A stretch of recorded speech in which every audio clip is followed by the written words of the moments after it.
6 JVR Jamalapuram వారి రత్నాంజలి. మీ అదృష్టాన్ని మార్చుకోవడం ఇప్పుడు కల కాదు. 6 JVR తో సాధ్యం.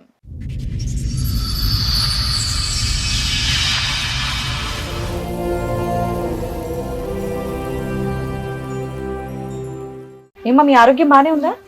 చాలా షివర్ అవుతున్నారు మీరు, అందుకని అడుగుతున్నాను.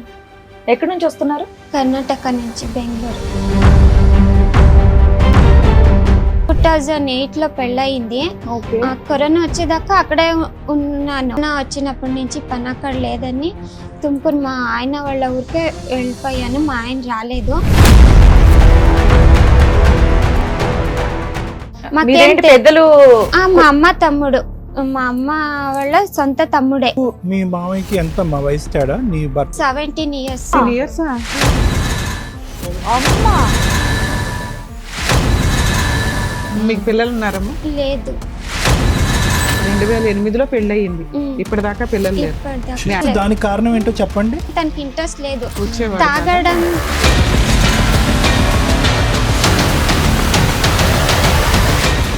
నమ్మరు. అది ఫీల్ అయిన వాళ్ళకి తెలుస్తుంది. తను సాయంత్రం వస్తాడంటే నాకు ఇత ఎండిపోయి నొప్పి స్టార్ట్ అయ్యి తను వస్తాడు ఇంటికి అని భయంతో ఏదో అయ్యేది, అది చెప్పుకోవడానికి రాదు. టెర్రర్ అంతే. ఫుల్ తాగడము, అన్నము చారు అదంతా చేసి ఉంటాం కదా, అన్నం సాక్షిగా చెప్తున్నాయి. అబద్ధం ఏమీ ఇప్పుడు చెప్పట్లేదు. అంత దాంట్లో చేసేసి ఉండేవాడు. భగవంతుడా. వంట చేసేదాన్ని ఒకే రకం సైడ్ చేసావేంటి, ఇంకొక రకం చేయాలి కదా. సరే రెండు చేస్తే రెండు చేసావేంటి, నేను ఇది తినాలా అది తినాలా, ఏది తినకూడదు అని రెండు చేసావా? ఇప్పుడే ఫస్ట్ టైం చెప్తున్నా, చచ్చిపోదామని టాబ్లెట్స్ మింగాను. ఎక్కడం వేస్ట్. ఆడపిల్లలంటే పడుకోవడానికి తప్ప వేరే దానికి పనికిరాదు కదా మేడం.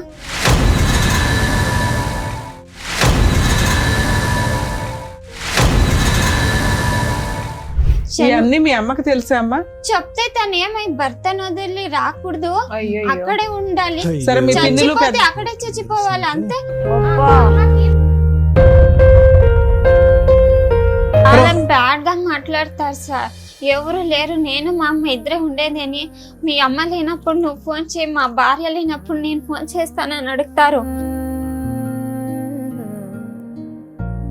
గుడ్ నైట్ లో గుడ్ మార్నింగ్ లో అని మెసేజ్లు పెడతారు. ఎవరు లేరు అని నాకంటూ చెప్పడానికి ఒక మగది కొని ఇంట్లో ఉంటే ఎవరు అలా మాట్లాడరు.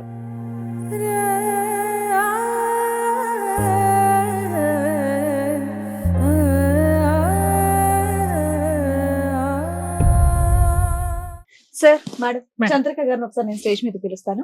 చంద్రిక గారు రండి. నమస్తే అండి, కూర్చోండి. ఏమో మీ ఆరోగ్యం బానే ఉందా? చాలా షివర్ అవుతున్నారు మీరు, అందుకని అడుగుతున్నాను. ఆల్ ఓకే కదా? ఎక్కడి నుంచి వస్తున్నారు? కర్ణాటక నుంచి బెంగళూరు. కర్ణాటక నుంచి. సో మీరు అక్కడేనా మీది ప్రాపర్? అక్కడే. బెంగళూరులో తెలుగు ఎందుకు మాట్లాడుతున్నా? వస్తుంది నాకు. వస్తుందా? అక్కడ ఇట్లాంటి ఎపిసోడ్లు ఏమి లేవా? మాదే చూస్తున్నారా?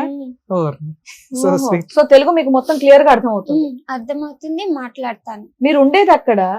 తుమ్కూరు అని. తుమ్కూరు. ఓకే ఓకే, చెప్పండి ఏం చేస్తూ ఉంటారు? నేను ఫస్ట్ పెళ్ళైనప్పుడు గార్మెంట్స్ కి వెళ్తాను. కరోనా వచ్చినప్పటి నుంచి పని అక్కడ లేదని తుమ్కూరు మా ఆయన వాళ్ళ ఊరికే వెళ్ళిపోయాను. మా ఆయన రాలేదు. అక్కడ టైలరింగ్ షాప్. 2008లో పెళ్ళయింది. కరోనా వచ్చేదాకా అక్కడే ఉన్నాను. బెంగళూరులోనే ఉన్నా. తుమ్కూరులో. ఇప్పుడు తుమ్కూరులోనే ఉన్నాను. బెంగళూరు నుంచి కొంచెం కర్ణాటకనే. పెద్దలు మా అమ్మ తమ్ముడు, మా అమ్మ వాళ్ళ సొంత తమ్ముడే. పెళ్లి చేశారు. తను పెళ్లికి ముందే పనికి పోయే వాళ్ళు కాదు. పెళ్లి చేసుకొని పోయారు. ఒక 3 నెలలు వాళ్ళ అక్క వాళ్ళ ఇంట్లోనే పెట్టుకున్నారు. తను పనికి పోలేదు. ఫస్ట్ నన్నే పంపించారు. అదేంటి పనే చేయనప్పుడు నిన్నిచ్చేలా పెళ్లి చేశారు? అంటే మా అమ్మకి తెలీదు. ఫస్ట్ వ్యవసాయం చేస్తా ఉంటే అప్పుడు పని అయ్యలేదు, అక్కడ బెంగళూరులో పని చేస్తానని వెళ్ళిపోయారు. మా అమ్మ అనుకుంది అక్కడ పని చేస్తా ఉండారు అనుకున్నారు, కానీ పని చేయట్లేదు. సొంత తమ్ముడే కదా మీ మమ్మీకి, సొంత తమ్ముడే. పని చేస్తున్నాడా లేదో కూడా తెలియదా? ఏమి తెలీదు. అంటే పెండ్లికి ఒక 4 సంవత్సరాల ముందే ఎంగేజ్మెంట్ అయ్యింది. మా ఎవరికమ్మా? తాతగారు చనిపోయారు, అప్పుడు పెళ్లి ఆపేశారు. ఎవరికి 15 ఎంగేజ్మెంట్ రోజులు. అయిందమ్మా? నాకు మా ఆయనకేనే అతనికి నీకు మీ పెళ్లికి 2008 అంటే కనుక 2004లోనే ఎంగేజ్మెంట్ అయింది. 4-5లోనే ఎంగేజ్మెంట్ అయ్యింది. ఇవాళ తెలీదు, వద్దు చేసేలేదు అని చెప్పి డబ్బులు అడగరంట, లేదు చేసేలేదు అని ఆపేసి మా అమ్మ ఊరికి అయిపోయారు. మా పిన్నమ్మ మరి మా అమ్మమ్మ అందరూ లేదు చేద్దాము అని వచ్చారు. అంతే ఆ పాటికే తను ఊర్లో అప్పులు చేసుకొని అంటే వేరే వాళ్ళ నాన్నగారు అమ్మాయిల చనిపోయిన దగ్గర నుంచి ఆయన పని చేయడం మానేశాడా? వ్యవసాయం గాలి తిరుగులు చేస్తా తిరుగుతున్నాడు. ఆహా. వ్యవసాయం చేస్తూ ఉండేవాళ్ళు కదా, కార్డులు ఆడతారు. అది కాకాట. అది డ్రింక్స్ అన్ని చేసి అప్పులు చేసుకొని ఊరు వదిలి బెంగళూరుకి వచ్చేసారు. మాకు తెలీదు ఎందుకని. పొలాలు ఉన్నాయా, కౌలుకి చేసేవాడు? సొంత 12 పొలాలు ఉన్నాయా? ఎకరాలు పొలం ఉంది, ఉందా? 3 మగ పిల్లలు, 6 ఆడపిల్లలు. అబ్బా, మా అమ్మ వాళ్ళు, మా 9 అమ్మ మంది మొత్తం. రెండో ఆవిడ మా అమ్మ. ఏందో వ్యవసాయం చేసే కయ్యట్లేదేమో, దానికే బెంగళూరులో పని చేసేకి వెళ్తున్నారు అనుకుని మా అమ్మ నీకు అనుకున్నారు. మీ మామయ్యకి ఎంత వయసు తేడా? నీ భర్త 17 years. 17 years 17 వయసు years తేడా. ఆ? నాది 87, తనది 71. ఎందుకమ్మా అంత 20 ఏళ్ల గ్యాప్ ఉన్న, 17 ఏళ్ల గ్యాప్ ఉన్న? అంటే మా అమ్మకి మగ పిల్లలు లేరు కదా, మంచోడే. మా అమ్మకి తెలిసినంతగా పెళ్ళయ్యే టైంకి మంచోడే. నీ వయసు ఎంతమ్మా? 21, 22. అతనికి అతనికి నాకిన్న 17. 17 అంటే 21, 22 అంటే కనుక అతను 39. 40 అబ్బా. ఇయర్స్ దగ్గరలో ఉంటాడు. అతనికి పెళ్లి అవ్వలేదు అప్పటికి?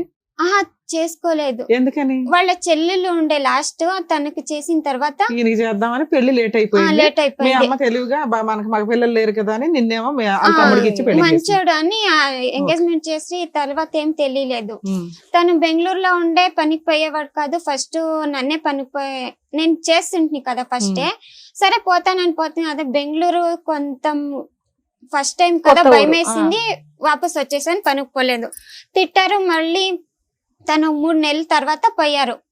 అంటే పెళ్లి చేసుకుంది ఎట్లా అంటే, తన ఊరు నుంచి ఎవ్వరూ రాలేదు పెళ్లికి. అంటే ఊరు మొత్తం అప్పులు చేసుకున్నారు కదా, ఎవరిని పిలిచిండేది మాకు తెలీదు. ఇంటి ముందర ఒక పందిరి కూడా వేసిండలేదు.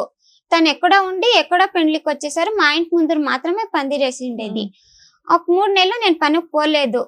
ఫస్ట్ తనే పోయారు, ఒక ఇల్లు చేసుకున్నారు. తర్వాత వేరే చిన్న అది అప్పుడు తక్కువే పేమెంట్లు అన్నీను. అంటే ఒక 3 నెలల తర్వాత నేను చూసుకున్నాను, మా గోల్డ్ ఏమీ లేదు ఇంట్లో. అంటే నీకు పెళ్లికి పెట్టిందా మీ అమ్మ? పెట్టిండేది. ఎన్ని తులాలు పెట్టిందమ్మా? ఎన్ని గ్రాములు? చైన్లు అవి చిన్నవే. చూసుకుంటే ఇంట్లో లేవు. మా నాన్నకి చెప్పాను, మా నాన్న వచ్చి చూసారు. సరే అంతా పెట్టిండేవన్నీ ఇప్పించేసి తీసుకొని పోయారు. వద్దమ్మా నువ్వు పనికి పో, ఇంట్లో ఉంటే ఇలా అవుతుంది కదా అని. సరే నేనే పనికి పోతానని నేను పనికి పోయాను. మా ఆయన అప్పటికి తను సంపాదించిందంతా తాగడానికి మాత్రమే అయితా ఉంది. మీకు పిల్లలు ఉన్నారమ్మా? లేదు. 2008లో పెళ్లి అయ్యింది. ఇప్పటిదాకా పిల్లలు లేరు. ఇప్పటిదాకా మీ ఆయనతో కలిసే ఉన్నావా? కరోనా వచ్చేదాకా కలిసే ఉన్నాను. ఒక 5 ఏళ్ల నుంచి విడిగా ఉంటున్నావా? వాళ్ళ ఊరికి వచ్చేసాను నేను. అప్పుడు నేనే పనికి సో కరోనా అంటే 20 అమ్మా. సో 2008 అంటే కనుక 12 సంవత్సరాలు మీ కాపురంలో, 14 సంవత్సరాలు 14 సంవత్సరాల కాపురంలో పిల్లలు లేరా? అసలు దానికి కారణం ఏంటో చెప్పండి. ఏంటి అంటే అంటే తను భార్య భర్తలు తాగడం కలయిక లేదా, లేదంటే శారీరక సమస్యలు ఏమైనా ఉన్నాయా? లేదు కలిసే వాళ్ళం గానీ తన ప్రాబ్లమో నాకు ప్రాబ్లమో తెలీదు. హాస్పిటల్కి వెళ్దామంటే తనకి ఇంట్రెస్ట్ లేదు. వచ్చేవాడు తాగడం రోజు తాగేవాడమ్మా? 24 hours 24 hours అదే అంటే తాగటం కాదు, స్విమ్మింగ్ చేసేవాడు. మీ అమ్మకు బుద్ధి వచ్చిందా? అయిపోయింది కదా తల్లి. తమ్ముడు మంచోడని ఎలా అనుకుంటదమ్మా మీ అమ్మ? నాకు తెలియక అడుగుతాను. మేడం కూడా కోపం వచ్చింది, రమ్య మేడం కూడా. తమ్ముడు మంచోడని ఎలా కట్టబెట్టింది నీకు? నువ్వన్నా నో చెప్పాలి కదా. అమ్మ మామయ్య తాగుతున్నట్టు అనిపిస్తాడు, మామయ్య పద్ధతి చేసుకోవాలంతే. మా అమ్మకి తెలిసినంత తాగడం లేదు. ఎందుకు తెలీదమ్మా? స్థిరత్వం ఉందా, ఒక వ్యవహారం ఉందా, ఒక పద్ధతి ఉందా? ఆ మాత్రం తెలీదా తమ్ముడి గురించి? వాడు నిలకడైన మనిషా కాదనేది. ఊరికి వెళ్తూ సరే మీ అమ్మకి తెలీదు. మిగతా వాడు పెద్ద సర్కిల్ కదమ్మా మీది. 9 మంది ఉన్నారు మిగతా. ఇంకా వాళ్ళు అంతా దాపెట్టేశారు. అది కాదులే లెక్క ఏంటంటే కనుక ఇలా తాగి తిరిగి వ్యవహారం లేనటువంటి వాళ్ళకి పెళ్లి చేసి ఒక ఆడపిల్లని బక్కరాలాగా కూర్చోపెడితే వాళ్ళ జీవితాలు బాగుపడతాయని ఒక లెక్క ఉందిలే, ఒక పనికిరాని లెక్క. దాని గురించి నేను త్వరగా చెప్తాను. నీలాంటి ఆడపిల్లల జీవితం అక్కడే నాశనం అయిపోయింది. చెప్పమ్మా. నేనే చూసుకునేదాన్ని. గొడవ పెట్టారు, అంత ఇదే చూసుకుంటుంది, డబ్బులు ఇస్తలేదు. సరే నీకే ఇస్తాను, నువ్వే చూసుకోమన్నాను. ఒక 3 నెలల తర్వాత అడిగాను, ఇద్దరిది శాలరీ వస్తుంది, నేను 3 నెలలు చూసుకున్నాను, నా శాలరీలో మొత్తం నీట్ గా అయిపోతుంది, నీదేం చేస్తా ఉండవని అడిగాను. ఇద్దరు షేర్ అయిపోతుంది. అది ఎట్లా అయిపోతుంది, నేను ఒక్కదాన్నే చూసుకున్నాను, ఇద్దరిది కలిపేలా అవుతుందని నేను ఇవ్వడం ఆపేశాను. సుమారుగా ఎంతమ్మా? ఎంత నీ శాలరీ ఎంత అవుతుంది? అప్పుడు నువ్వేం చేస్తే ఆ శాలరీ వచ్చి గార్మెంట్స్ పోతా ఉంటే 4,000 అప్పుడు 2018. Okay, what ever it is. అప్పుడు ఎంతమ్మా? 4,000 అంతే.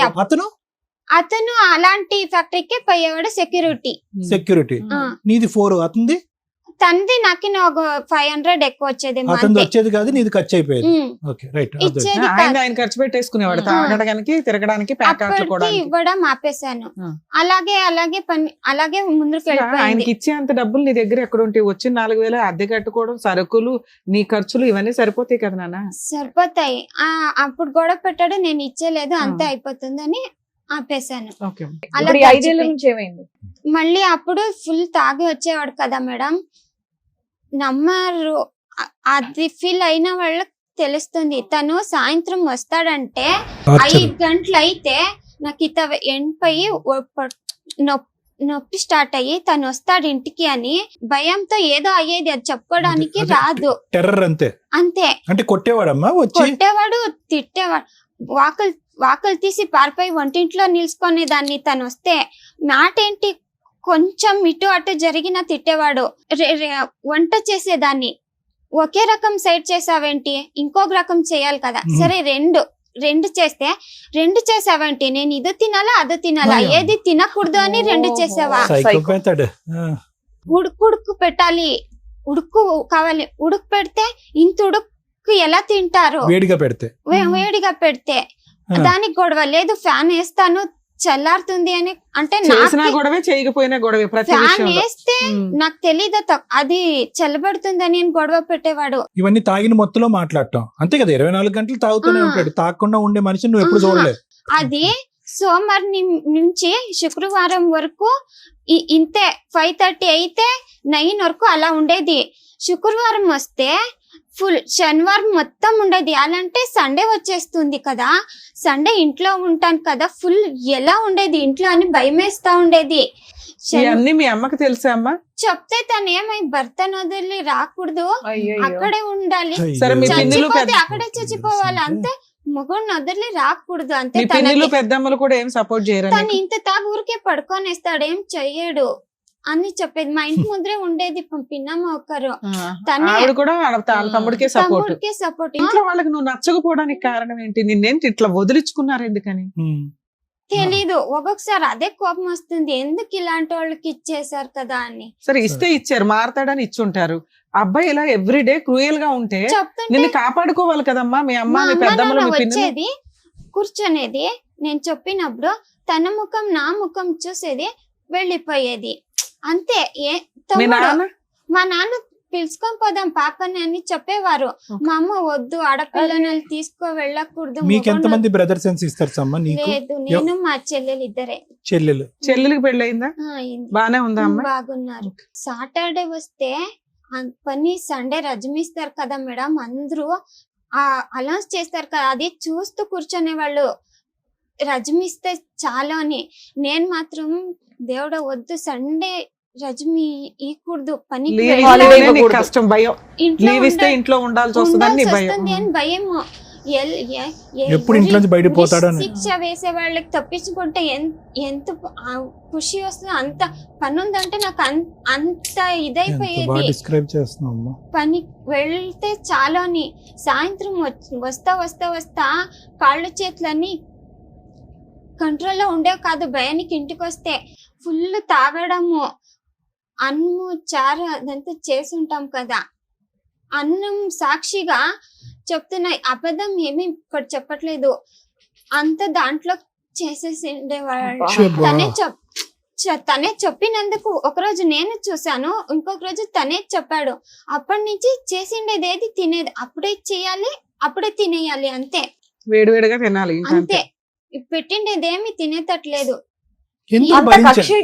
ఎందుకు భరించావమ్మా? మా అమ్మకి చెప్తే పిలుచుకొని పోయేది మీ కాదు. అమ్మ కాదమ్మా, నీకు 21 సంవత్సరాలు ఉన్నప్పుడు మీ అమ్మ, నీకు కోవిడ్ వచ్చే టైంకి ఎంత నీ వయసు? అప్పుడు 2008లో 30 పెళ్ళంటే వచ్చేసినాయి 14, కదమ్మా. 32 సంవత్సరాలు. 32 సంవత్సరాల వరకు నువ్వు ఒక జీవితానికి సంబంధించినటువంటి నిర్ణయాన్ని తీసుకోకపోవడానికి కారణం ఏంటి? సరే పిల్లలు ఉన్నారు, బాధ్యత, తల్లి అని కథలు వింటాం. ఇదేంటి మరి? నాకు తెలీదు ఇవన్నీ విడిసి వెళ్ళాలని తెలీదు. సరే నాన్న, అసలు 20లో ఏ రకంగా వదిలేసావు అంటున్నా, ఎలా తప్పించుకోగలిగావు? అప్పటి నుంచి చెప్పమ్మా ఏమైందో. ఎలా నీకు ఎవరు సపోర్ట్ చేయట్లా? అప్పుడు ఎవరు సపోర్ట్ చేశారు? ఎలా బయటకు వచ్చావు? కరోనా వచ్చింది కదా, 45 days ఇంట్లోనే ఉన్నాను. అప్పుడు తాగడం లేదు కానీ కరెక్ట్ గా ఉండాలా, ఇల్లు మొత్తం ఏది అటు ఇటు కొంచెం కూడా ఏం మిస్ అయ్యేటట్లేదు.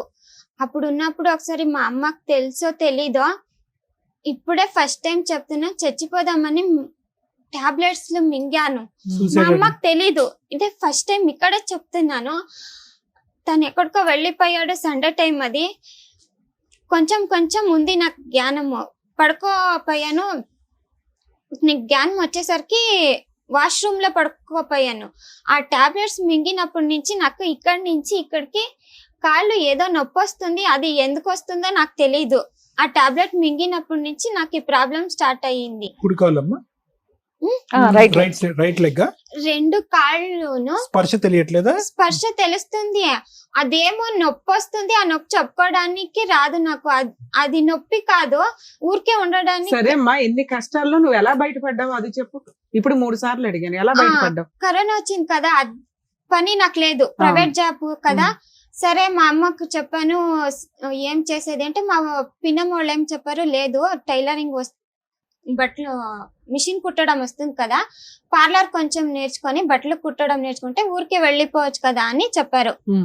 అప్పుడు ఒక 15 రోజులు 20 రోజులు మా అమ్మ వాళ్ళ ఇంట్లో ఉన్నాను. తర్వాత వాళ్ళ ఊరికే వెళ్ళిపోయాను. రెంట్ హౌస్ ఫస్ట్ పోలేదు, 1 year వాళ్ళ చెల్లెలు, ఇప్పుడు నేనున్న ఊరు నుంచి ఒక ఊరు కొంత దూరం ఆయన అక్కడికి రాలేదా? వచ్చి గొడవ ఏం చేయలేదా? చేయలేదు, వచ్చేవాళ్ళు చూసేవాళ్ళు వెళ్ళిపోయేవారు అంతే. వాళ్ళ ఇంట్లో 1 సంవత్సరం ఉండి పార్లర్ పని నేర్చుకున్నాను. కానీ నాకు కొంచెం ప్రాబ్లం ఉండడం పార్లర్ రాలేదు. బట్టలు కుట్టడం నేర్చుకొని వాళ్ళ ఊర్లోనే ఒక అద్దె ఇల్లు తీసుకొని అంగడి మిషన్ కుట్టడం స్టార్ట్ చేశారు. నా జీవితం నేను చూసుకుంటాను. ఇప్పుడు ఏమైపోయిందంటే వాళ్ళు పొలం 3 ఎకరాలు ఉంది కదా, పెళ్లికి ముందరే అమ్మేశాడంట వాళ్ళ అక్కకి. ఆయన వాటా అమ్మేశాడు. తాగడానికి అప్పులన్నీ చేసేసారు కదా, 2 ఎకరాలు రాసి ఇచ్చారంట. ఒక ఎకరం మాత్రం ఉంది. వాళ్ళ అక్క ఇప్పుడు వచ్చి సైన్ లేపించుకొని ఏదేదో చేసుకుంటా ఉంది. మా మావయ్య పెళ్లికి ముందే చెప్పాలి కదా, వీడిలా నేనెందుకు చెప్పాలి? మా పిన్నమ్మ నడితే తెలుసా, మీ తాతయ్య ఇప్పుడు ఆస్తి రాయించుకున్న మా మావయ్య కాదు, మా చిన్న మావయ్య, మా భర్త వాళ్ళ తమ్ముడిని అడిగితే నేనెందుకు చెప్పాలి?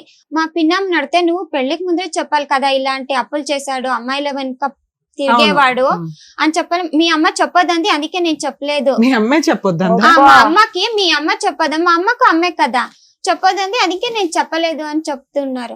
ఇప్పుడు మా చిన్నమావయ్య ఏమంటే వాళ్ళకి 2 ఎకరాలు రాసి ఇచ్చేస్తాను, మీకేం లేదు ఎక్కడని పోండి అని చెప్తా ఉంటారు. రాసిస్తా అంటున్నాడా? మాకు రాసి వాళ్ళు అమ్మేశారు కదా, వాళ్ళకి రాసిస్తారంట. మిగతాది మా ఆయన అమ్ముకోవడానికి హెల్ప్ చేస్తారంట. చేసుకో అన్నారు. 5 ఏళ్ల నుంచి నువ్వు బయట ఉంటున్నావు. నువ్వు సూసైడ్ చేసుకున్నప్పుడు ఎవరు కాపాడారు నిన్ను? ఇంట్లోనే ఉన్నాను కదా, తక్కువైందేమో టాబ్లెట్, ఇంకో 4 వేసుకుని ఉంటే పోయింది. మా ఆయన వచ్చేసరికి సరిపోయాను. ఆయన వచ్చే టైంకి లేచిపోయి కూర్చుంది, భయపడి బతికేసింది. ఏం టాబ్లెట్లు అమ్మా అవి? అంత స్పాంటేనియస్ గా లేచా? సన్నగా ఉంటుంది, నేను 36 అంతే ఉండింది. ఎవరో చెప్పారు లావ్ అవుతారని, ఆ టాబ్లెట్ తీసుకుంటా ఉండి. సో ఎక్కువ టాబ్లెట్లు మింగే కొద్ది లావ్ అయ్యి ఉంటావే? లేదు, ఆ టాబ్లెట్ మింగాను. లావ్ అవుతా తెచ్చుకున్న టాబ్లెట్లన్నీ ఒకేసారి వేసేసుకున్నావు. ఓవర్ డోస్ లో చచ్చిపోతావని నీ ఫీలింగ్. కానీ మీ ఆయన వచ్చేసరికి భయపడిపోయి లేచిపోయి బతికేసావు, అంతేనా? సూపర్ నాన్న, బతకడం చాలా అవసరం. బ్రతకడం వేస్ట్. ఆడపిల్లలంటే సరే ఈ రోజు ఇక్కడికి ఎందుకు వచ్చావు? తప్ప వేరే దానికి పనికిరాదు కదా మేడం. వదిలేమ్మా, అవన్నీ కాదులే అమ్మా. మా ఆంటీ అంటుంది, లేదు సంసారం చేయలేదు, దానికే పిల్లలు లేరు అని ఒకరు అంటారు. మా చిన్నమావిని అడిగితే, లేదు తను వదిలేసింది కదా, అదెవరో మా అన్న ఎవరో, మా అన్న నేనే చూసుకుంటా ఉన్నాను, తనకేం లేదు ఇక్కడ అంటారు. ఇక్కడికి ఎందుకు వచ్చావు? నీకు 2 ఎకరాలు ఎకరం ఇప్పించాలా, లేకపోతే ఎందుకు వచ్చావు? నేను బ్రతకడానికి ఏదో ఒక ఆధారం కావాలి. నీతో పాటు ఎవరైనా వచ్చారు? మా అమ్మ వచ్చింది. అలా కాదు, మీ అమ్మ మీద ఇంత ఎలిగేషన్ పెట్టావు, మీ అమ్మ నిన్ను ఇక్కడ తీసుకొచ్చిందా? నేను మా అమ్మ ఇప్పుడు నేను మా నాన్న లేదు చనిపోయారు. ఓకే. మేమిద్దరే ఉండేది. మీ అమ్మని పిలిస్తే వచ్చిందా ఇక్కడ నీకు తోడు రమ్మంటే? మేమిద్దరే ఉన్నాం కదా. ఎప్పటి నుంచి మీ ఇద్దరు ఉంటున్నారు? కరోనా తర్వాత 3 సంవత్సరాల నుంచి. 3 సంవత్సరాల నుంచి నువ్వు కొంచెం సెటిల్ అవ్వగానే మీ అమ్మ నీ దగ్గరకు వచ్చేసింది. ఇక్కడ తీసుకొని వచ్చిందే మా అమ్మ. నువ్వు ఎక్కడెక్కడ ఉండకూడదు, సరిగ్గా లేదు కదా ప్రపంచం, నువ్వు అక్కడే ఉండు, వీళ్ళంతా నీకు హెల్ప్ చేస్తారని పిలుచుకొని పోతే వాళ్ళందరూ ఏం help మీ చేయట్లేదు. మమ్మీతో మాట్లాడదాం, మీ అమ్మగారితో మాట్లాడదాం రండి. మీ పేరేంటండి? విజయలక్ష్మి గారు. 17 ఏళ్ళ తేడా ఉన్న అబ్బాయినిచ్చి చేయడం ఒకటి, దానికి తోడు ఆ అబ్బాయి ఉద్యోగం చేయడం అన్న విషయం తెలుసు, పచ్చి తాగుబోతని తెలుసు. మీ సొంత కూతురేనా? కాదు, నాకి ఆ విషయం తెలీదు. ఎందుకంటే మాది మా తండ్రి వేరే ఊరు. కాదమ్మా, నీ కూతురు సరే నీకు తెలియదు, పెళ్లి చేసావు, మీ అమ్మాయిని రోజు తాగి వచ్చి ఆ రకంగా బాత్రూమ్ లో పడి దొల్లుతున్నాడు అతను. నువ్వు ఏ రోజు పిల్లని కాపాడాలని ఎందుకు అనుకోలేదు? అంటే మాది పెద్ద ఫ్యామిలీ, మానము మర్యాద నిడిసి మా అమ్మ మా చెల్లాండ్లు నా తమ్ముడు దాసిండారు. ఈ విషయం తెలియాలా, మా పిల్లలకు వస్తే అంతా చెప్తారు ఊర్లో వాళ్ళు. కాదమ్మా, మీ అమ్మాయి అయితే చెప్పింది కదా, మా ఆయన ఇట్లా ఉన్నాడమ్మా, మేము మీ తమ్ముడు నన్ను కాపాడు అని ఆ పిల్ల అడిగింది కదమ్మా. అప్పుడెందుకు నువ్వు మీ ఆయన పిల్లని తెచ్చుకోలేదు? ఎట్లా అయిపోయింది, ఏం చేసేది? అమ్మ వచ్చాయమ్మా అంటే ఈ పాపతో అడుగుతాయి, ఈ పాపను అడిగితే ఈ పాప అమ్మ వచ్చి నేను ఏం చేయాలమ్మా, మాన మర్యాద ఉంటుందమ్మా. ఈడ తాగి రోడ్లంతా నువ్వు అడిగావా? మీ అమ్మాయి అడిగిందంటే అప్పుడు అడగలేదు, వస్తానంటే వద్దని చెప్పే. ఈ నడుము ఇప్పుడు ఒక 10 సంవత్సరాల నుంచి వచ్చాయి. సరే, ఎప్పుడు వాళ్ళకి బుద్ధి వచ్చినాక రమ్మన్నారు కదా. కరోనా టైంలో వచ్చేసాను. తమ్ముడు చెప్పినాక రోడ్లో వేసుకొని బాగా కొట్టి కంప్లైంట్ ఇవ్వండి ఈ చిన్న తమ్ముడు. మేము అట్లా చేస్తే పెండ్లయ్యి అయిపోయింది 9 ఏళ్ళు, ఇప్పుడు చేస్తే ఏం చేసేది అని ఊరికే వానికి పొయ్యి బుద్ధి చెప్పొస్తా అంటే అంటా ఉండే. కాదమ్మా, ఇన్నేళ్ళు వాళ్ళకి పిల్లలు లేరంటే మీరు ఏదో ఒకటి అన్నా చూసుకోవాలి కదా. పిల్ల పరిస్థితి ఇలా ఉంది, ఆయన పరిస్థితి అలా ఉంది, కొన్ని విడాకులన్నీ ఇప్పించేయాలి అంత ఇబ్బందులు ఉన్నప్పుడు. అదే మానము మర్యాద, ఏం మానం మర్యాద మా పిల్ల జీవితం కన్నా ఇట్లయిపోయా. నువ్వు చెప్పిన ఆస్తి మానం మర్యాద వచ్చేది కాదు, వచ్చేది కాదు. అవునమ్మా, ఫస్ట్ లో ఫస్ట్ 4 years 5 years ఒక 8 ఏళ్ల దాకా నేను వస్తానంటే వద్దు అని చెప్పి 15 దాకా. 15 తర్వాత 15లోను 2015 లో నువ్వు బయటకు వస్తాను వద్దు వదిలి రాకూడదు అలాగే ఇలాగే అని తీసుకొని వెళ్ళి అక్కడే వదిలేసేవాళ్ళు. 15 వరకు. 15 తర్వాత ఏమైందమ్మా? 15 అంటే ఒక మరి వచ్చే అన్నారంటే వచ్చే లేదు, మా నాన్న తీసుకొని పోదాం అన్నప్పుడల్లా మా అమ్మ వద్దు అని పంపించేది. ఇద్దరు మాటలు ఇక్కడే క్లాష్ వస్తుంది. కూతురు తల్లి ఇద్దరు చెప్తున్నది ఏంటంటే పెళ్ళైన 8 ఏళ్ళు 10 ఏళ్ళ వరకు ఆవిడ వస్తానంటే వీళ్ళు తీసుకెళ్ళాలి. అవును. తర్వాత ఒక 5 ఏళ్ల నుంచి వాళ్ళు పిలుస్తుంటే ఈవిడ ఆల్రెడీ అయిపోయింది కదా జీవితం అని ఏదో కవర్ అయింది. 20లో మీరు అన్ని దారి చూపిస్తే బయటకు వచ్చింది. ఇప్పుడు చెప్తాను, అది రాదు. కరోనా వచ్చింది దానికి, అది రాదు. కరోనా వచ్చింది దానికి ఎందుకు రాదు అంటే వాడు తాగి, మా అమ్మ ఊర్లో అంతా మా యజమానప్ప మంచివాడు, తాగి పర్లాడతాడు, సిగ్గయి మానం మరియ పోతుంది అని ఇది రాలేదు. ఆవిడికి కరోనా వచ్చినప్పుడు వచ్చాయమ్మా అని దానికి 3 నెలలు మేమే భోజనానికి పంపిస్తుంది. పని లేకుండా వచ్చాయమ్మంట తీసుకొని వస్తుంది. ఊరికి తీసుకొని వచ్చి 15 నాళ్ళు పెట్టుకుంటుంది. 15 నాళ్ళు పెట్టుకొని టైలరింగ్ పంపిస్తామంట. ఒక ఏరియా పంపిస్తే అక్కడ ఒకే ఏరియాలో ఒక 6 జనం ఏమో చచ్చిపోయారు కరోనాలో. నేర్పించే మేడం దగ్గర ఇప్పుడు ఆ అమ్మ ఉంది. అట్లా అయిన దానికి ఇది ఏమమ్మా ఇప్పుడు చేసేది అని నా చిన్న చెల్లెలకి ఫోన్ చేసాయి.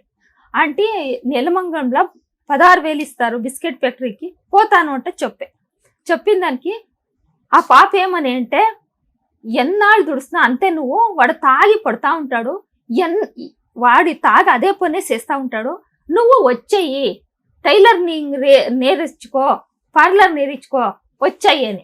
ఆ వాళ్ళ ఇంట్లో నా చెల్లెలి ఇంట్లో 2 ఏళ్ళు ఉండే పాప, 2 ఏళ్ళు ఉండే. సరే, మీ అమ్మాయి ఈ స్టోరీ అంతా చెప్పింది. 2 ఎకరాలు 3 ఎకరాలు ఆల్రెడీ మీ సిస్టర్ కి అమ్మేస్తే మీకు పెళ్ళప్పటికి ముందే అమ్మేశాడట, మీకు తెలీదా? తెలీదు. మాకు తెలిసిండేది ఎప్పుడు తెలిసింది మీకు? ఎప్పుడు తెలిసింది అంటే నేను మా యజమాని ఈ పాప నా చెల్లెలి ఇంట్లో ఉండే కదా, ఒంటిగా ఉంది కదా, వాడు రా తుమ్కూరులో ఇల్లు చేసుకొని నువ్వు నీ పెండ్లా ముందు రా అంట మా యజమానప్ప పిలిస్తే వాడు వచ్చలేదు, నేను బెంగళూరులోనే ఉంటాను, ఇక్కడ పంపియండి అంట, బట్టలు తీసుకొని వచ్చేయని. వాడు చేసేది చాలా.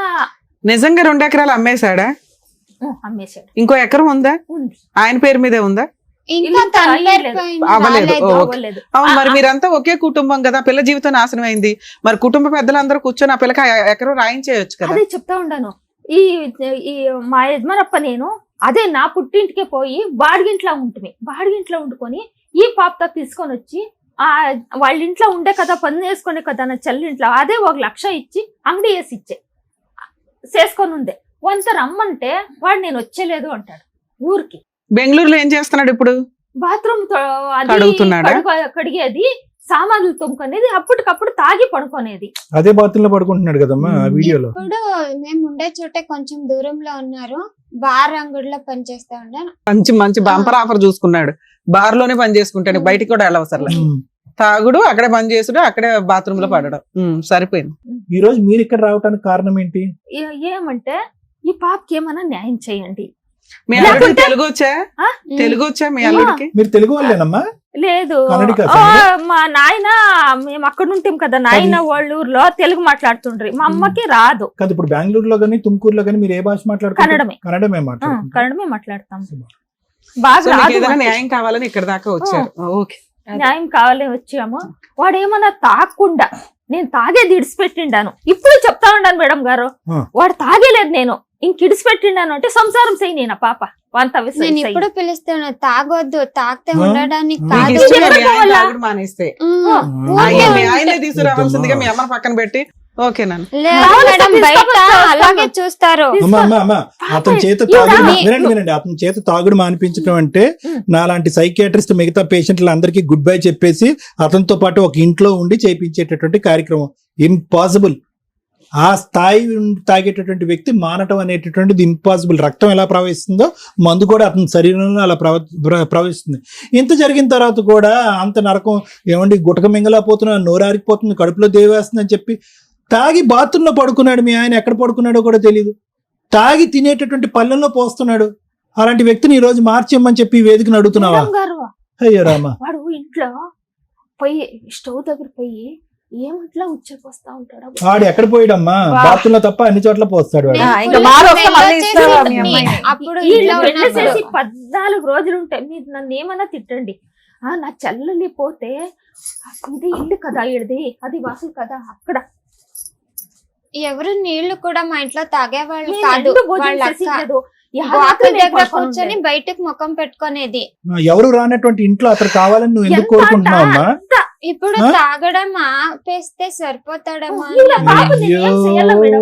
భగవంతుడా, తెలుగు అంటే ఇలా మాట్లాడుతున్నారు, కన్నడ బాగానే మాట్లాడతారుగా, ఫాస్ట్ గా గోప్ పగిలేటట్టు మాట్లాడగలరుగా. చెప్తా కానీ సార్. మేడం ఏం పేరు నాన్న? చంద్రిక విజయలక్ష్మి గారు. తప్పెవరిది? ఒక్క నిమిషం. అంటే ఇక్కడ మనం అనకండి, ఇప్పుడు మేమందరం ఇంక్లూడ్ అయిపోతాం అందులో.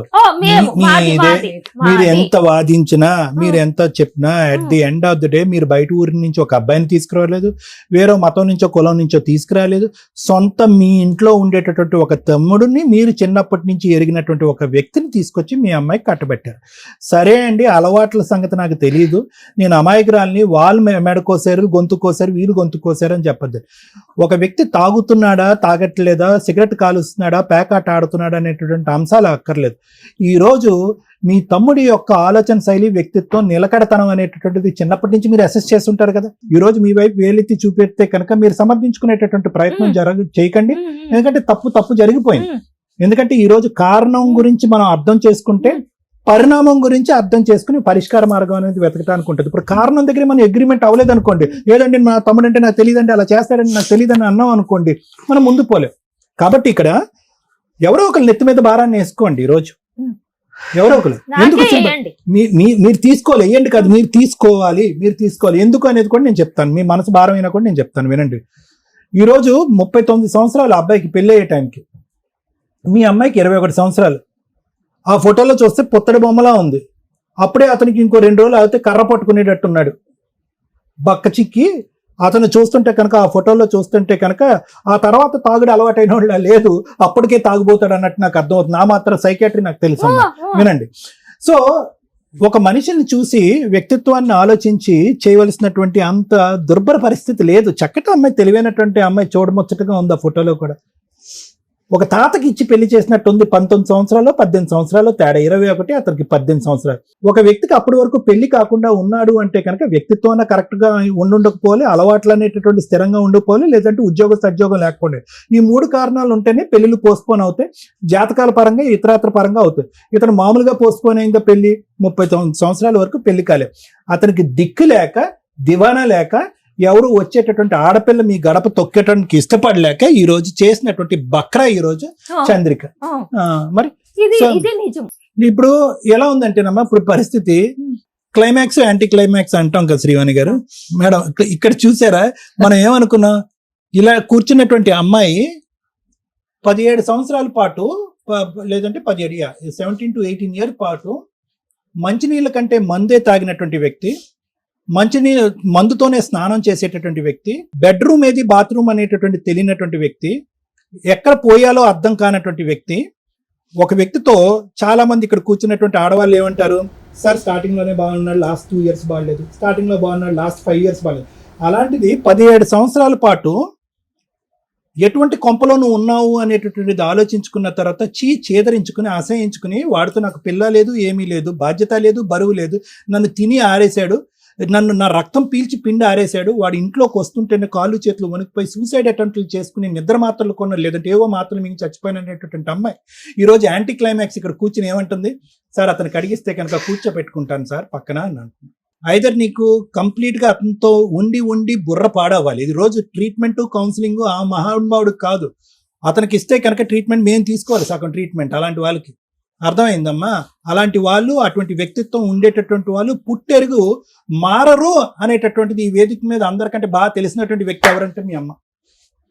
ఇది ఎప్పుడు తెలుసు మీ అమ్మకి? అప్పుడే తెలుసు.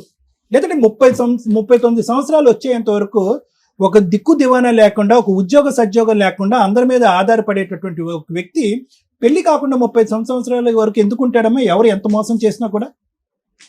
ఈరోజు తప్పులు కప్పిపుచ్చుకునే ఆ ప్రయత్నం కాకపోతే ఏంటి?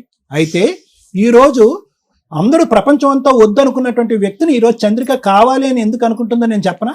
ఎందుకంటే 2015 వరకు అమ్మా నేను వచ్చేస్తానని చెప్పి పగలనక రాత్రనక నన్ను సేవ్ చేయండి, ఈ దుర్మార్గుడు దరిద్రుడితో నేను చచ్చిపోబోతున్నానని చెప్పి అడుక్కుంటే కనుక సొంత తల్లిదండ్రులే, కుటుంబ సభ్యులే అవసరం లేదమ్మా అక్కడ సర్దుపోమ్మా, పరువు ప్రతిష్ట. మీ అమ్మ ఇప్పుడే అంది 10 సార్లు పరువు ప్రతిష్ట అని చెప్పి.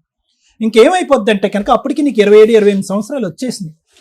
సగం దూరం ప్రయాణం చేసావు, ఊరి వాడ అందరు కూడా ముద్ర పడిపోయింది, సో అండ్ సో భారీ ఈవిడ అని చెప్పి దిక్కుమొక్కు లేనటువంటి ఈ అమ్మాయిని ఈరోజు అక్కడికి ఇచ్చి కట్టబెట్టారనేటటువంటి ఆలోచన బలంగా మైండ్లోకి వచ్చేటప్పటికి ఆ తర్వాత నుంచి వీళ్ళు రియలైజ్ అవడానికి లేట్ అయ్యిందా, లేదంటే పరువు ప్రతిష్ట అనేటటువంటి అంశాలు కొద్దిగా జీర్ణించిపోయానని నాకు తెలియదు. కానీ తర్వాత నుంచి వీళ్ళు ఏమన్నారు, కమ్అవుట్ అన్నారు నిన్ను.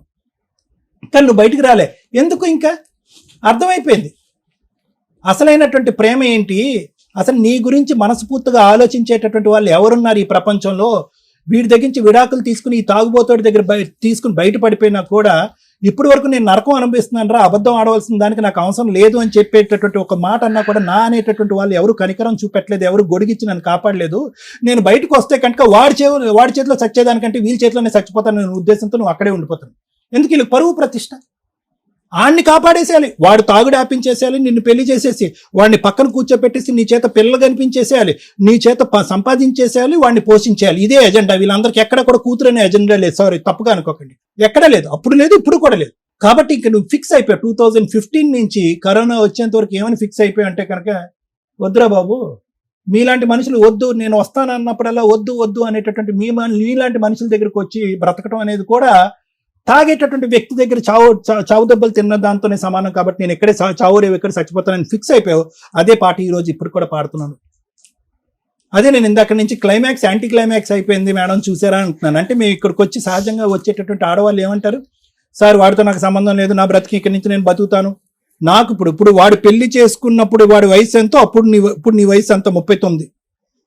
కానీ ఇప్పుడు ఎంత నువ్వు ఎలా కనిపిస్తున్నావు, అందులో ఉన్న ఫోటో ఇప్పటికి 20 సంవత్సరాలు పెద్ద అయినట్టు అయిపోతుంది. అంటే వయసు అయిపోయింది నీకు.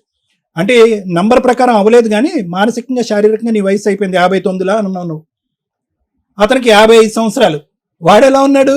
ఇప్పటికీ బారుల్లో పనిచేస్తున్నాడు, అక్కడే తాగుతున్నాడు, అదే ఫుడ్ అదే బెడ్, హ్యాపీగా బతికేస్తున్నాడు తెగిన గాలిపటం. అలాంటి వ్యక్తిని ఈరోజు 17 సంవత్సరాల పాటు కుక్కినటువంటి పెయిన్ లాగా చచ్చిన దానిలాగా నువ్వు అలా చచ్చిపోతా అలా బ్రతుకున్నా కూడా కనికరం లేకుండా ఉండేటటువంటి వ్యక్తిని, ఇంతమంది సైన్యం మార్చలేనటువంటి వ్యక్తిని ఈరోజు మళ్ళీ ఒక అటెంప్ట్ తీసుకుంటాను సార్, నాకు ఇంకొక అవకాశం ఇవ్వండి, మార్చి ఇచ్చేసేయండి, అతనితో కాపురం చేసేసి పిల్లల్ని కనేస్తాను అంటున్నాను. దండం తల్లి నీకు. కౌన్సిలింగ్ అతను కాదు, నీకు ఇవ్వాలి, కొద్దో గొప్ప మీ అమ్మకి ఇవ్వాలి. నేనేం చేయాలి సార్? మేడం వదిలేసింది అని చంద్రిక గారు ఈ రోజు చాలా బ్యాడ్ గా మాట్లాడతారు సార్. ఎవరు లేరు, నేను మా అమ్మ ఇద్దరే ఉండేది అని. మీ అమ్మ లేనప్పుడు నువ్వు ఫోన్ చేయి, మా భార్య లేనప్పుడు నేను ఫోన్ చేస్తానని అడుగుతారు. గుడ్ నైట్ లో గుడ్ మార్నింగ్ లో అని మెసేజ్లు పెడతారు. ఎవరు లేరు అని నాకంటూ చెప్పడానికి ఒక మగదిక్కు ఇంట్లో ఉంటే ఎవరు అలా మాట్లాడరు. నేను బెంగళూరులో ఉన్నప్పుడు ఎవరు అలా చూడలేదు, ఎందుకంటే ఇంట్లో ఒక మగాడు ఉన్నాడు. కానీ వదిలేసి వచ్చినప్పటి నుంచి చాలా చూసాను కదా, మగదిక్కు లేదు, మగడిని వదిలేసానంటే. అమ్మ ఇంతకటి నుంచి నువ్వు చాలా పెద్ద పెద్ద మాటలు మాట్లాడుతున్నావు, నీ బాధ నేను అర్థం చేసుకోగలను. మగాడికి ఆడది ఒక బొమ్మే కదండి అని ఒక మాట అన్నావు ఇందాక. దయచేసి వినండమ్మా, ఒకటేనమ్మా, ప్రపంచం ఇంకా చచ్చిపోలేదమ్మా, అంత ఘోరాతి ఘోరంగా అయిపోలేదు, మగాళ్ళని అందరూ అంత కామ పిశాచులు అయిపోలేదు. ధైర్యంగా బ్రతికేటటువంటిది, దమ్ము ధైర్యం ఉండేటటువంటి ఆడది, తన మీద తనకు నమ్మకం ఉండేటటువంటి ఆడది ఎక్కడికన్నా వెళ్ళి బతకగలదు. ఫస్ట్ నువ్వు ఆ దమ్ము ధైర్యం తెచ్చుకునేటటువంటి ప్రయత్నం చేయి. ఎవడైనా కూడా వచ్చి ఆ మాట అంటే కనుక 4 కత్తిరితో కట్ చేద్ది. కానీ అవన్నీ మాటలు పక్కన పెట్టమ్మా. ఈ రోజు వీడేదో ఇందాక నువ్వు ఒక మాట అన్నావు తెలుసా, ఎక్కడో టచ్ అయింది తెలుసా మాట. ఏమన్నా ఉరిశిక్ష అయిపోయేటటువంటి ఒక వ్యక్తికి ఒక రోజు ముందు నీకు ఉరిశిక్ష క్యాన్సిల్ అయింది అనేటటువంటి మాట ఎంత తీయగా, ఎంత హ్యాపీగా, ఎంత ఆనందంగా అనిపిస్తుందో. ఈ మనిషి ఒక రోజు ఇంట్లో లేకపోతే నాకు అలా అనిపిస్తుంది సార్ అని అన్నావు కదా. మరి ఉరిశిక్ష కావాలా? ఉరిశిక్ష కావాలా? మనిషిని పిలుస్తున్నావు మళ్ళీ.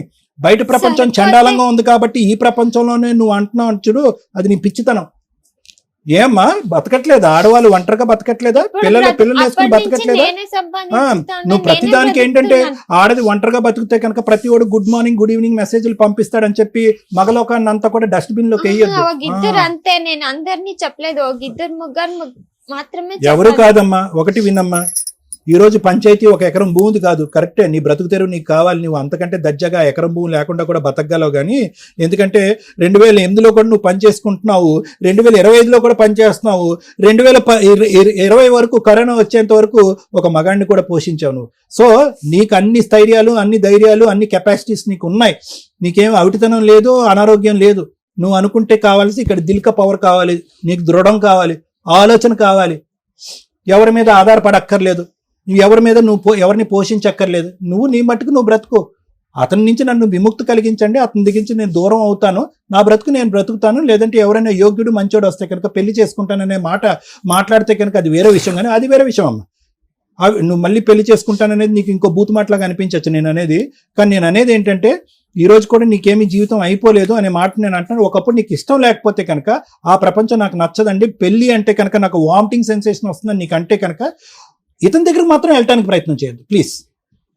అతని తాగుడు మానిపించడం అనేది ఇంపాసిబుల్. ఎందుకంటే కనుక అతని వ్యక్తిత్వంలో లోపం ఉంది. తాగుడుకు బానిస అయినటువంటి వాడు వేరో, వ్యక్తిత్వం లోపం ఉండి తాగుడు బానిస అయినటువంటి వాడు వేరు. అన్ని విధాలుగా వాడు జీరో. పిల్లలు ఎందుకు పుట్టలేదు అంటే అతను ట్రీట్మెంట్కి రాలేదు అంటున్నావు. తాగి అన్ని ఆర్గన్స్ అయిపోయినాయి. ఇంకా పిల్లలు పుట్టుంటే కనుక ఇంకో పెద్ద పంచాయతీ అయి ఉండేది. ఈరోజు సార్ పిల్లలు ఉన్నారు కదా సార్, తాగి మానిపించి నా దగ్గర కూర్చోపెడితే కనుక అతను నేను పోషించుకుంటానండి, 3వ కొడుకు కింద 3వ కూతురు కింద చూసుకుంటాననే మాట అనేదాను. నువ్వు ఆ పిల్లలు లేకపోవటం అనేది ఈరోజు అదృష్టం. అతను ఆ ఫంక్షన్కి పనికి రాకపోవటం అనేది మన అదృష్టం. కాబట్టి you are a free bird. ఈ రోజు నువ్వు హ్యాపీగా బ్రతకటానికి, నీ బ్రతుకు నువ్వు జీవించడానికి ఈ వేదిక ఒక సలహా సూచన ఇమ్మను ఇస్తాను. అంతేగాని ఎట్లా బతకాల సార్, ఎలా బ్రతుకుతుంది అన్నది మనం మాట్లాడుకుందాం అమ్మాయి. ఇలా మాత్రం బ్రతకమని మాత్రం నువ్వు చెప్పద్దు. అతను కడిగివ్వండి, అతను తాగుడు ఆపించండి, అతను మొగుడుగా తీసుకోండి. ఎట్లా బతుకుతుంది అనేది 17-18 సంవత్సరాలు మగాడిని తీసుకొచ్చి ఒక 21 సంవత్సరాలు అమ్మాయికి పెళ్లి చేసినప్పుడు నీకు ఉండాలి. ఎలా బతుకుతుంది చెప్తాను సార్, అది చెప్తాను. నిశ్చితార్థం అయ్యి నాకు తెలియదు, అది 2004లో. అమ్మ మీ ఆవిడ అన్ని చెప్పేసింది, ఆ మేడం, విషయాలన్నీ కూడా నేను చెప్పి- వినండి, అమ్మ మీరు ఫస్ట్ ఆఫ్ ఆల్ పెళ్లి చేయడమే తప్పమ్మా. ఆ ఇంకా మీరు ఏం తప్పు మాత్రం చెప్తారు? మీరు అంగీకరించొద్దు. ఏం చెప్తారు? ఎలా 17 ఏళ్ల బ్రతుకుతుందమ్మా పెద్ద- మా అమ్మాయి అని అనండి. ఎలా ఏం బ్రతుకుతుంది ఏంటి? మాట్లాడుతున్నారు? ఏం మాట్లాడుతున్నారు మీరు? నరక యాతన చూపెట్టారు 17 సంవత్సరాల పాటు మీ కూతురు. ఈ రోజు నా కూతురు ఎలా బతుకుతుంది అని అడగటానికి నీకు హక్కే లేదు. తమ్ముడి జీవితాన్ని కాపాడటం గురించి ఆడు తాగుడు మానిపించడానికి వాడిని ఒక మనిషి చేయడానికి బలిపశం చేశారు సొంత కూతుర్ని. ఈ రోజు మాకు తెలియదండి, నన్ను మోసం చేశారండి, నాకు కళ్ళకు గంతలు కట్టి పెళ్లి చేయించేశారండి. ఎవరి గురించి మాట్లాడుతున్నావు? మీ తమ్ముడు గురించి కదా నువ్వు మాట్లాడేది. ఆడు పచ్చి తాగుబోతు, ఆ ఫోటోలో చూస్తేనే తాగుబోతులాగా ఉన్నాడు వాడు. అప్పటికే ఫుల్ మత్తులో వచ్చి పెళ్లి మూడు ముళ్ళు వేసాడు వాడు. ఈరోజు నా కూతురు ఎలా బతుకుతుందండి? నీ కూతురు దర్జాగా బతుకుతుంది నువ్వు ఏడకుండా ఉంటే. మళ్ళీ తమ్ముడు గురించి మాట్లాడుతుంది ఇవిడ. Thank you sir. మేడం ఇక్కడ కూర్చున్న అమ్మాయి ఎవరో తెలుసా మీకు? ఇన్ని కోట్ల మందిలో ఒక ఆడపిల్ల ఎలా ఉండకూడదు అని చెప్పడానికి ఉన్న రిప్రజెంటేటివ్, ఎలా ఉండాలి అని చెప్పడానికి వచ్చిన ఒక రిప్రజెంటేటివ్. ఇక్కడ మేము ప్రాబ్లము మ్యాక్సిమం మా వంతు ప్రయత్నంగా ఎంత సాల్వ్ చేయగలమో చేస్తాం. కొన్ని సందర్భాల్లో ఇది ఒక సందేశం కింద కూడా మీకు యూజ్ అవుతుంది. అరే ఇలా ఉన్నప్పుడు మనం ఎట్లా బిహేవ్ చేయాలా అనేది తెలుసుకోవడానికి బాగా యూజ్ అవుతుంది. ఎందుకంటే సమస్య లేని కుటుంబం అనేది లేదు ఈ రోజున. ప్రతి సమస్యకి సొల్యూషన్ ఏంటి అని ఇట్లా డిఫరెంట్ కేసెస్ వింటుంటే వాళ్ళ ప్రాబ్లమ్స్ ని వాళ్ళు ఇంట్లోనే కూర్చొని సాల్వ్ చేసుకొని ఆలోచన విధానాన్ని మార్చుకుంటున్నారు. ఇలా ఒక అమ్మాయి ఉన్నప్పుడు ఆలోచన విధానం ఎలా మార్చుకోవాలి ఈవిడికి మేము డైరెక్ట్ గా చెప్తాం. ఎలా ఉండాలి ఎలా ఉండకూడదు అనటానికి తను ఒక ఎగ్జాంపుల్. నెక్స్ట్ మా తెలుగు ప్రజలకు మేము ఎప్పుడూ థ్యాంక్స్ చెప్తూనే ఉంటామండి మా ఎపిసోడ్లు చూస్తున్న వాళ్ళకి. కానీ ఇంకా క్యూట్ ఏంటంటే వేరే స్టేట్ ప్రజలు తెలుగు తెలుసుకొని మరి మా ఎపిసోడ్లు చూస్తున్నారు. నిజంగా పాదాభివందనాలండి మీ అందరికీ.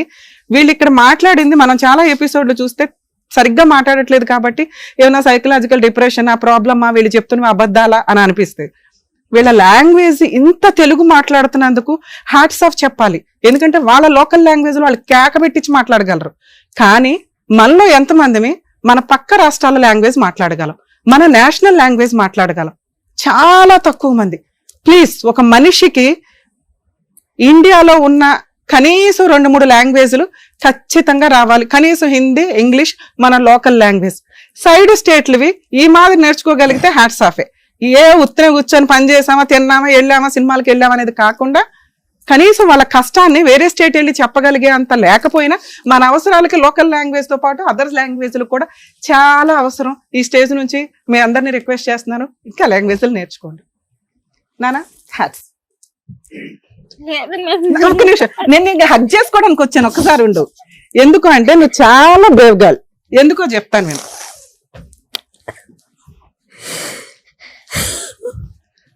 ఒక స్త్రీ ఏం కావాలి, ఏం నేర్చుకుంటున్నారు? పర్ఫెక్ట్ మార్క్స్ ఆ అమ్మాయికి ఎక్కడ పడుతున్నాయి అంటే ఒక పనికి మాలిన తాగుబోతు భర్తని మాక్సిమం భరించింది. ఎవరి కోసం? సొసైటీ కోసం, చుట్టాల కోసం, పరువు కోసం. మనకి హ్యాంగింగ్ చేస్తే అది రిలాక్సేషన్ వస్తే ఎట్లా ఎంత హ్యాపీ వస్తుందో ఎవ్రీడే ఆ అమ్మాయి అలాంటి ఒక సిచ్యుయేషన్ ని ఫీల్ అవుతూ కూడా నరకం పడుతుంది అంటే సొసైటీకి ఆ అమ్మాయి ఇస్తున్న రెస్పెక్ట్. ఇది మాక్సిమం నేను చాలా మంది లేడీస్ దగ్గర నుంచి అడుగుతాను. బరి తెగిచ్చి క్యారెక్టర్లెస్ అవ్వద్దు. ఆ అమ్మాయి ఒక తాగుబోతు భర్తని మార్చుకోవడానికి, భరించటానికి మాక్సిమం ప్రయత్నించింది. ఒక్కసారి పెళ్ళైతే కాపురాలు నిలబెట్టుకోవడానికి మాక్సిమం ప్రయత్నించండి. మరి అమ్మాయి నరకం పడింది కదా మేడం, అమ్మాయిని ఎందుకు అప్రిషియేట్ చేస్తున్నారు? నరకంలో నుంచి ఆ అమ్మాయిని ఎవరో కాపాడలా. తనని తాను కాపాడుకొని ఆ అమ్మాయి ఒక కుట్టు మిషన్ పెట్టుకొని వాళ్ళ అమ్మను పోషిస్తుంది. మీకు అర్థమవుతుందా? తనకి ఎవ్వడు సపోర్టు అవసరంలా. ఇలా ఎంతమంది ఉంటున్నారు? డిపెండెంట్స్ గా కొన్ని కేసులు ఉంటాయి, కొంతమంది ఉంటారు. ప్లీజ్, ఆడపిల్ల చదువు చాలా ఇంపార్టెంట్, తనని తాను పోషించుకోవడం చాలా ఇంపార్టెంట్. క్యారెక్టర్తో ఏ పనన్నా చెయ్యండి, తలెత్తుకొని తిరగచ్చు. అలా లేకుండా అమ్మ నాన్న మీద, భర్త మీద, అత్తమ్మ వాళ్ళ మీద, ఎవరో ఒకరి మీద డిపెండ్ అవ్వాలని మాత్రం దయచేసి అనుకోకండి. ఆ అమ్మాయి ప్రూవ్ చేసింది కాళ్ళ మీద నిలబెడటం ఎట్లా అని. అంతకంటే బంగారం లాంటి పిల్ల ఇంకెవరికి దొరికిద్ది? కర్మ ఏంటంటే దేవుడు రాసేటప్పుడు ఇట్లా రాస్తున్నాడు. అర్హత లేనోడికేమో బంగారం లాంటి పిల్లలు, మంచి అబ్బాయిలు ఉంటారు, వాళ్ళకేమో సినిమా చూపించేసే అమ్మాయిలు. ఏం చెయ్యాలి మేము ఇక్కడ? ఈ అమ్మాయికి మోటివేట్ చేయడం. ఎందుకంటే తను ఆల్రెడీ సొసైటీకి రెస్పెక్ట్ ఇచ్చింది, నరకం ఎంత పడాలో పడిపోయింది, చాలు. అలాగే ఒక ఇండివిజువల్ ఉమెన్ కింద తను ఫైనాన్షియల్ గా తనని తాను కాపాడుకోవడం ఎట్లాగో తనకి తెలిసింది. ఎదురు అమ్మాయి ఇంకేం అడుగుతుందంటే, మా ఆయన్ని మార్చడానికి ఏమన్నా హోప్ ఉందా? ఎవరికిరా బాబు ఇంత అదృష్టం వస్తుంది? కర్మ, అర్హత లేనోడికి వచ్చింది. అతనేంట్రా బాబు అంటే రేపు మాపు పోయేలాగా ఉన్నాడు. ఈ పిల్ల ఇట్లా ఏడుస్తుంది కానీ ఇంకో 3 years అయితే ఫట్. ఎందుకంటే ఈ పాటికి అన్ని ఆర్గాన్స్ పోయి ఉంటాయి. బాత్రూంలో మీకు వీడియో టెలికాస్ట్ చేస్తాం, బాత్రూంలో తావుగా పడిపోతున్నాడు. ఎక్కువ నడవడం కష్టం అని చెప్పి బార్లోనే జాబ్ తెచ్చుకున్నాడు. అంటే ఎక్కడ కొనుక్కోవడం, ఇక్కడ శాలరీ తీసుకోవడం, ఇట్లా తాగడం. ఇలాంటి వాడిని మనం కాపాడాలా? అవసరమా? ఆల్రెడీ ఎక్స్పర్ట్ అయిన సారే చెప్పారు, తాగుబోతుని మార్చటం కుదరదు. అది ఇలాంటి వాడిని. ఒక తాగుబోతు మారాలి అంటే ముందు తనకి తాను ఫీల్ అవ్వాలి, నేను మానేయాలి అని. అలాంటి వ్యక్తికి మెడికల్ గా సపోర్ట్ చేయడం, మోరల్ గా సపోర్ట్ చేయడం చాలా కష్టం. అయినా ఆ కుటుంబ సభ్యులు ఏదో అట్లా చేయడానికి అవకాశం ఉంది. తాగుబోతులు మీకు మీరు మారకపోతే భూప్రపంచంలో ఎవరు మిమ్మల్ని కాపాడలేరు. మెడిసిన్ లేకపోతే ట్రీట్మెంట్లో అనేవి టెంపరీ 6 months 8 months తప్ప మళ్ళీ బయటకు వచ్చినాక మళ్ళీ మొదలే మీ జీవితాలు సర్వనాశనం. అరే బాబు, మీ జీవితాలు మీరు సర్వనాశనం చేసుకోండి. ఒక పిల్ల జీవితం, ఒక కుటుంబం జీవితం, వాళ్ళకి పిల్లలు ఉంటే వాళ్ళ జీవితం నరకం. మిగతా వాళ్ళంతా తల్లిదండ్రులతోటి హ్యాపీగా బతుకుతారు. తాగుబోతులు ఉన్న పిల్లలు నరకం అనిపిస్తూ ఉంటారు. లేకపోతే మీరు సగంలో పోతారు. ఎవరికి లాసు? తండ్రి లేకుండా బతికేది, ఆ అమ్మాయి భర్త లేకుండా బతకడం, ఎవరికి లాసు ఇదంతా? మీరు ఒక కుటుంబం యొక్క చరిత్రను రాసి పడేస్తున్నారు. ఎన్ని కేసుల్లో చెప్పాలి మేము? ఈ అబ్బాయిని మార్చడం కుదురుతుందా? నో, మార్చడం కుదరదు. ఎందుకంటే అసలు అబ్బాయి నేను మారాలనుకుంటున్నానండి అని అనుకోలే. కర్మ ఏంటంటే పెద్ద కుటుంబం, 6 అక్కలు, చెల్లిళ్ళు, అన్నలు, తమ్ములు, మొత్తం 9 మంది. ఈయన కాకుండా 9 మంది మార్చలేకపోయారు. మేము ఎక్కడ మారుస్తామండి? నేను ఈ అమ్మాయికి ఇచ్చే బెస్ట్ సజెషన్, ఈరోజు నువ్వు ఏదైతే చేస్తున్నావో తల్లి, నువ్వు ఇంకో 10 మందిని పోషించగలవు. నువ్వు ఆ మిషన్ పర్ఫెక్ట్గా కంటిన్యూ అయితే. నిన్ను విడాకులు ఇవ్వమని నేను చెప్పట్లా, ఎందుకంటే నువ్వు క్యారెక్టర్ ఉన్న అమ్మాయివి. మీ ఆయన పక్కన ఉండడానికి కరెక్ట్ కాదు. నువ్వు నాకు నచ్చని ఒకే ఒక్క మాట మాట్లాడావు, మగాడు లేకపోతే బతకడం ఎట్లా తల్లి అని. ఆడది లేకపోతే మగాడికి బతకడం కుదరదమ్మా. మళ్ళీ ఇంకో ఆడవాళ్ళ పెళ్లి పేటాకులు తిరుగుతానే ఉంటారు, చాలా కష్టం. 10 లక్షలు సంపాదించేవాడు కూడా నెలకి ఒక స్త్రీ లేకుండా బతకలేడు. కానీ ఒక స్త్రీ మగాడు లేకుండా బతకగలదు. ఈ రోజు నువ్వు అది ప్రూవ్ చేస్తున్నావు. కానీ మీ అమ్మ ఉంది చూసావా, చిక్కి తినేస్తుంది. దానివల్ల నువ్వు కొంచెం డిప్రెషన్ వెళ్తున్నావు. నానా, నీకు నీలాగా ఉండే ఇంకో 10 మందికి నువ్వు ఒక రిప్రజెంటేటివ్. నువ్వు తలుచుకుంటే వాళ్ళందరికీ నువ్వు జాబ్ ఇవ్వగలవు తెలుసా? మీ ఆయన నీ ఫైనాన్షియల్ కెపాసిటీ బాగుండి నువ్వు ఒక ఇల్లు, ఓ స్థలమో, ఓ ఇదో కొనుక్కోగలిగితే సచ్చినట్టు పాక్కుంటూ వస్తాడు. ఎందుకంటే మీ కేసులో మేము విడాకులు ఇప్పించలేం. మీ ఊరు ఒప్పుకోదు, మీ చుట్టాలు ఒప్పుకోరు, ముందు మీ అమ్మ ఒప్పుకోదు, వాళ్ళందరికంటే ముందు నువ్వు ఒప్పుకో. పాపం సార్ ఎందుకు నీకు కౌన్సిలింగ్ ఇవ్వాలని చూసారో తెలుసా? నువ్వు తీసుకునే డెసిషన్ కరెక్ట్గా ఉంటే బాగుండాలి. కానీ అది మేమందరం కూడా సపోర్ట్ చేస్తాం, వద్దు మ్యూచువల్. కానీ నువ్వు ఇక్కడ ఫిక్స్ అవ్వాల. నీకు సొసైటీ, సర్కిల్ ఇవన్నీ చాలా ఇంపార్టెంట్. నువ్వు ఇలాగే ఉండు. పేరుకి భర్త ఉండడం ఫోటో ఫ్రేమ్కి కావాలిగా, ఉండని. నువ్వు ఈరోజు ఏ పని అయితే చేస్తున్నావో అది పర్ఫెక్ట్. ఇంకో నలుగురికి నువ్వు తలుచుకుంటే నువ్వు ఇంకా కష్టపడితే మీ అమ్మను పోషించాలి. మీ అమ్మ నీ మీద ఆధారపడి ఉంది, నాన్నలేడు కాబట్టి. నీ చెల్లి ఆల్రెడీ తన కుటుంబం చూస్తుంది, నువ్వు ఇప్పుడు మగాడివి. ఎవర్రా చెప్పారు నీకు మగాడు తోడు కావాలని? ఇద్దరు ఈక్వల్. సో మన ఈ భూమి మీద 2 జీవులు ఈక్వల్. నువ్వు మెంటల్గా స్ట్రాంగ్, వాళ్ళు ఫిజికల్గా స్ట్రాంగ్. ఈ రోజున అతను లేడు అని చెప్పి నువ్వు వీక్ అవ్వాల్సిన అవసరం లేదు. అతను మారతాడు, మారితే వస్తాడు. నీతో కలిసి కాపురం చేసే అర్హత అతనికి ఉంటే, రాత అతనికి ఉంటే మారతాడు. ఆయన మారకుండా ఇవ్వడం మార్చలేని తల్లి. నువ్వేమన్నా రూపాయి దాచుకొని అది తీసుకెళ్ళి ఆయన ట్రీట్మెంట్ కోసం దయచేసి వాడకు. అతనికి ఆ అర్హతే లేదు, నీతో పక్కన నుంచునే అర్హత లేదు. నా ఫీలింగ్, నువ్వు డబ్బు సంపాదించిన రోజు వస్తాడు. నువ్వు ఈ సొసైటీకి ఏదైతే రెస్పెక్ట్ ఇస్తున్నావో వాళ్ళు భయపడే రోజు ఒకటి వస్తుంది. అది ఓన్లీ మాట్లాడేది డబ్బు మాత్రమే. నువ్వు కష్టపడి సంపాదించే డబ్బు ఏదైతే ఉంటుందో సొసైటీ మొత్తం నోరు మూసుకుంటుంది. మీ అమ్మ కూడా డబ్బే మాట్లాడుతుంది ఈ రోజున. అది క్యారెక్టర్తో సంపాదిస్తే ఎవర్రా నిన్ను వేలు పెట్టి చూపించేది? ఎవ్వరు చూపించారు? నేను మాటిస్తా, అలా ఎవరన్నా చూపిస్తే నాకు ఇన్ఫార్మ్ చేయి, నా పర్సనల్ నెంబర్ ఇస్తా, తోలు తీసేస్తాను ఒక్కొక్కడిని. ఎందుకంటే క్యారెక్టర్ అమ్మాయిలు నాకు ఇక్కడ దొరకట్లా ఈ మధ్య. ప్రతి ఒక్కళ్ళు సమస్య వస్తే ఎవరినో ఒకరిని తగులుకోవడం, ఏలుకోవడం, చాలా మంది అలాగే ఉన్నారు. ఇలా క్యారెక్టర్ ఉన్న అమ్మాయిలు ఎవ్వరూ తగ్గొద్దండి. ఎందుకంటే మిమ్మల్ని ఎవరు అన్నారండి, ఎవరంటే కుక్కలు వాక్కున్నాయని వాళ్ళ గురించి మీరు ఎట్లా మీ క్యారెక్టర్ నమ్ముకోలేరుగా. పర్ఫెక్ట్ గా వెళ్తున్న అమ్మాయిని ఎవరన్నా వాగినా కూడా వాళ్ళ నోరే కాంపు, వాళ్ళ దేవుడు చూసుకుంటాడు. మీరు పర్ఫెక్ట్ గా క్యారెక్టర్ తోటి మీరు కష్టపడి మీ మీద ఆధారపడిన వాళ్ళని నిలబెట్టుకోండి. మీరు దేవతలతో సమానం అమ్మా. ఎక్కడి నుంచో ఎవరు ఎందుకు రావాలా? అర్థమవుతుందా? ఇప్పుడు నీకు కావాల్సింది ఏంటి? సరే ఎంతైనా మనం మనుషులుగా 17 ఏళ్ళు నరకం పడ్డావు, 15 ఏళ్ళు 3 ఎకరాల పొలం ఉందని చెప్పి ఆశ చూపించారు. మీ ఆయన మీద డైవర్స్ కేసు వద్దు, 498 వద్దు, డొమెస్టిక్ వైలెన్స్ వద్దు, ఎందుకంటే ఏమి యూజులు, ఏదో ఆయన మనం పోషించాల్సిన పరిస్థితి. మీ ఆయన కూడా నీకు వద్దు, నీకు విడాకులు వద్దు. ఎందుకంటే ఒక మగాడిని చూసావు చాలు. ఇప్పుడు సెకండ్ మ్యారేజ్ చేసుకుని మళ్ళీ ఏదో ఒక అవసరం అయితే లేదు. నువ్వు బతకగలవని నీకు అర్థం. ఏం చేయాలి మరి? ఎకరం ఉంది చూసావా? ఒకే ఒక్క కేసు నాన్న. మీ లాంగ్వేజ్ నాకు తెలియదు కాబట్టి, ఎందుకంటే ఒకప్పుడు మేము చెన్నై, బెంగళూరు కూడా వెళ్ళేవాళ్ళం. ఇప్పుడు లోకల్ లాంగ్వేజ్ కి చాలా ఇంపార్టెంట్. మన తెలుగు వాళ్ళలో అంత ఇది ఉండదు. ఎవరైనా వచ్చి ఇక్కడ ప్రాక్టీస్ చేసి వెళ్తారు. వేరే స్టేట్లలో వేరే స్టేట్ అడ్వకేట్స్ ని ఎంటర్టైనే చేయరు. వాళ్ళ లోకల్ లాంగ్వేజ్ తోటే ఆర్గ్యుమెంట్స్ ఉంటాయి, లోకల్ లాంగ్వేజ్ తోటే పిటిషన్లు వేయడం ఉంటాయి. మనం ఏంటంటే ఇంగ్లీష్ మెయింటైన్ చేస్తాం. ఓకే, నేషనల్ లాంగ్వేజ్ అన్ని చోట్లకి ఇంగ్లీష్ యూజ్ అవుతుంది కాబట్టి ఇప్పుడు నేను దాని మీద డిస్కషన్ పెట్టట్లా. మీరు లోకల్ ఒక అడ్వకేట్ ని పెట్టుకొని డొమెస్టిక్ వైలెన్స్ కేసు అని ఒకటి, ఇండియా మొత్తం ఒకటేలా డివిసి కేసు అంటారు, నేను రాసిస్తాను మీకు. అందులో 1 ఎకర్ ప్రాపర్టీ వారసత్వంగా వచ్చిన ఆస్తి ఇంకా మీ తాత పేరు మీద ఉండి ఉంటుంది, అంటే మీ మాంగారి పేరు మీద. దాన్ని ఇంజెక్షన్ ఆర్డర్ తీసుకునే రైట్స్ నీకు ఉంటాయి. ఎప్పటిదాకా మీ ఆయనకి ఏదైనా అయితే ఆ షేర్ నీకు వస్తుంది, ఓకేనా? లేదా అటాచ్మెంట్ చేసుకొని అందులో మంత్లీ మెయింటెనెన్స్ అడగొచ్చు. ఇక్కడ మేము మీ ఆయనతో మాట్లాడినా ఆయన కాన్షియస్ లో ఉండడు, తెలియదు. ప్రాపర్టీ బయటకు పోకుండా చూసుకోవడం మన బాధ్యత. ఒకే ఒక్క పిటిషన్ చాలా తక్కువ ఫీజుతో అవుతుంది. అసలు ఫ్రీ అడ్వకేట్ కూడా దొరుకుతారు మీకు సఖీ కేంద్రాలకు వెళ్తే. పేపర్స్ ఏమైనా తెచ్చారా? అది ఏమి ఇవ్వలేదు. పోలీస్ స్టేషన్ లో పెట్టారా? కాదు, లాయర్ ని పెట్టి తను అమ్మకుండా ఇంకా తన పేరు మీద రాలేదు కదా, అలాగే ఆపేయండి అని ఒక కేసు పెట్టాము. ఆయన ఇప్పుడు ఏమంటే ఈ 2 ఎకరాలు వాళ్ళ అక్క రాసిపించుకుంది కదా, ఆ లాయర్ ఏం చెప్తా ఉండారంటే అది తన పేరు మీద రాని నీకు చేపిస్తానంటారు, కానీ తను సైన్ ఏదేదో పేపర్లు కానీ వేసేసారు మా ఆయన వాళ్ళ అక్కకి. అవి చెల్లవు నీ పర్మిషన్ లేకుండా. ఈ కేసులు మెయిన్ గా ఈ కేసులు ఎందుకంటే మీరంతా ఒక చుట్టాలు, పెళ్ళప్పుడు 3 ఎకరాలు ఉన్నాయని చెప్పి ఇప్పుడు అప్పులు ఉన్నాయని చెప్పి సొంతోళ్లే రాయించుకున్నారు. అర్థమవుతుందా? అది ముందే చెప్పాలి, అంటే నిన్ను చీట్ చేసినట్టు లెక్క.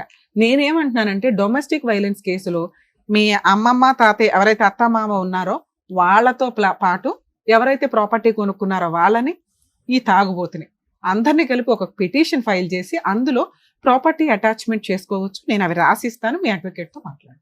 సో 100% ఆ ప్రాపర్టీ అట్లా హోల్డ్ అయ్యి ఉంటుంది. మీ హస్బెండ్ తదనంతరం ఎలా తీసుకోవాలో తెలుసు, లేదా ఈ కోర్టు చుట్టూ తిరుగుతున్నందుకు వాళ్ళు ఖచ్చితంగా మీతో సెటిల్మెంట్కి వస్తారు. నా రిక్వెస్ట్ ఏంటంటే నువ్వు ధైర్యం కోల్పోవద్దు. నువ్వు ఈ రోజు ఏదైతే ఉన్నావో అది పర్ఫెక్ట్. అడుక్కో అవసరం భర్త కావాలి, ఎందుకంటే అడికి అర్హతే లేదు నాన్న. మాకు అర్థం అవుతుంది, నీకు అర్థం కావట్లేదు. నాయన అమ్మ ಎಷ್ಟು కష్టపడతాయి అమ్మ, ఎంత బాధపడతా ఉండవు అమ్మా. మీ అమ్మాయి చెప్తాను మేడం, ఎంత బాధపడతా ఉండవమ్మా నువ్వు. ఎవరినైనా చూసుకొని వెళ్ళిపోయడమ్మా నీకు ఇష్టం ఉంటే అంటే వాళ్ళు నాన్న చెప్పతే, నాన్న పోయిండే వాళ్ళతో చూసిండాను, వచ్చిండే వాళ్ళతో చూసిండా, అనుభవించేవాళ్ళతో చూసిండాను నాన్న. నా భర్త అయితే ఊర్లో పట్టి కొట్టుతాను వాళ్ళు నన్ను చెప్పింది నాన్నకి. నేను ఇంకొక క్వశ్చన్ అంటే ఇప్పుడు ఉన్నాం కదా మేడం ఆ పల్లెటూరులో పని తక్కువ అత్తవా, సిటీకి వెళ్ళిపోదాం, ఇక్కడ ఏదైనా కంపెనీకి వెళ్తే శాలరీ వస్తుంది. ఇప్పుడు మా ఇంట్లో వాళ్ళు ఏం చేస్తా ఉండారంటే భర్తను వదిలేసింది ఇది అని చూపించి తనని వదిలేసి కరోనా టైం నుంచి నేను తను దగ్గర లేను కదా, దానికి ఆ పొలం వాళ్ళు తీసుకునే దానికి ఫుల్ తీసుకునే పొలం సంగతి తర్వాత. ఈ చుట్టాలందరూ నిన్ను మోసం చేస్తున్నారు చూడు, అది మాట్లాడేది ఎవరు? డబ్బు. నువ్వు డబ్బు సంపాదించు, ఆటోమేటిక్ గా వీళ్ళంతా నోర్లు మూతపడితే ఆటోమేటిక్ గా ప్రాపర్టీ నీకు వచ్చేస్తుంది. నువ్వు సిటీకి వెళ్ళి నువ్వు చెయ్యాల్సిన వర్క్ నువ్వు చెయ్యి అనుకుంటాను. వీళ్ళు చెప్తా ఉండే చూసి అసలు అలా మాట్లాడద్దు. నేను ఎంతసేపు నీతో మాట్లాడుతున్నది ఎందుకంటే నువ్వు ముందు ఇక్కడ స్ట్రాంగ్ అయిపో. మీ అమ్మకి ఏమీ తెలియదు, అమాయకురాలు, ఆవిడ ఇలాగే మాట్లాడుతుంది. ఆవిడ బ్రెయిన్ ని అక్కడే ఉంచి ఆవిడకి తిండి పెడుతూ నువ్వు చెయ్యాల్సిన పని నువ్వు చెయ్యి. ఈ స్టేజ్ మీద నేను నిన్ను రిక్వెస్ట్ చేసేది అది. నువ్వు పర్ఫెక్ట్ ఉన్నావు, కానీ వీళ్ళందరూ చుట్టూ ఉన్న చుట్టాల వల్ల ఇలా అయిపోతున్నావు. ఓహో నాకు భర్త కావాలేమో, ఓహో నేను ఎంతేనేమో, ఈ ఓహో ఉంది చూసావు తీసే. నువ్వు పర్ఫెక్ట్ సిటీకి వెళ్ళు, వర్క్ చేసుకో, డబ్బు సంపాదించు, నువ్వు ఒక ప్రాపర్టీ కొని నీకు ఈ 3 ఎకరాల ప్రాపర్టీ పోకుండా ఏం చేయాలో నేను ఇప్పుడు మాట్లాడతాను మీతో, సరేనా? ఆల్ ది బెస్ట్ నాన్న, జాగ్రత్త అమ్మా. మీరు మీ అమ్మాయి అన్ని చేయగలదు, మీరు వెనక్కి లాక్కండి. ముందు డబ్బు సంపాదించడం ఎట్లాగో నేర్చుకోనివ్వండి, తను కష్టపడుతుంది. ఈ లోపు ఈ చెత్త పంచాయతీలు ఉన్నాయి చూసావా, భర్త ఉండాలి అని, అవి వద్దు. ఇప్పుడే ఇంకో 5 ఏళ్ళు వస్తే ఆ పిల్ల ఇంకో 10 మందిని పోషిస్తుంది. నలుగురికి జాబ్ ఇచ్చిన రోజున మీ అల్లుడు ఆయనే మారతాడు. తాగుడు తగ్గించుకుంటే ఈ పిల్ల ఆయన మార్చుకోవడం తెలుసు. అర్థమవుతుందా? జాగ్రత్త నాన్న, ఆల్ ది బెస్ట్. జాగ్రత్తగా చూసుకోండి సార్. మేడం, ఇక్కడ మన తెలుగు రాష్ట్రాలే కాదు పక్క రాష్ట్రాల్లో కూడా మన ప్రోగ్రాం వెళ్ళి, అంటే మీరు ఇక్కడ వచ్చిన వాళ్ళందరికీ కూడా వాళ్ళకున్న ప్రాబ్లమ్స్ అన్ని కూడా ఎంత చక్కగా ఇంట్లో పెద్దవాళ్ళు, పేరెంట్స్ ముఖ్యంగా ఎలా దగ్గరుండి ఇలా చేస్తే బాగుంటుంది మీ లైఫ్ అని చెప్తున్నందుకు డాక్టర్ గారు thank you so much. Advocate madam thank you. Karnataka నుంచి కూడా ఇక్కడికి వచ్చి వాళ్ళ ప్రాబ్లం అనేది ఇదిగోండి మన డాక్టర్ గారికి, అడ్వకేట్ గారికి చెప్పేసి వాళ్ళ ప్రాబ్లమ్ సాల్వ్ చేసుకొని వెళ్తున్నారు. సో నెక్స్ట్ టైం ఇక్కడ వరకు రావాల్సిన వాళ్ళు హ్యాపీగా రావచ్చు ప్రాబ్లమ్ సాల్వ్ చేసుకోవడానికి. అసలు మీకు ప్రాబ్లమ్స్ ఉండకూడదని చెప్పేసి మనస్ఫూర్తిగా కోరుకుంటున్నాను. మరో కథతో మళ్ళీ కలుద్దాం.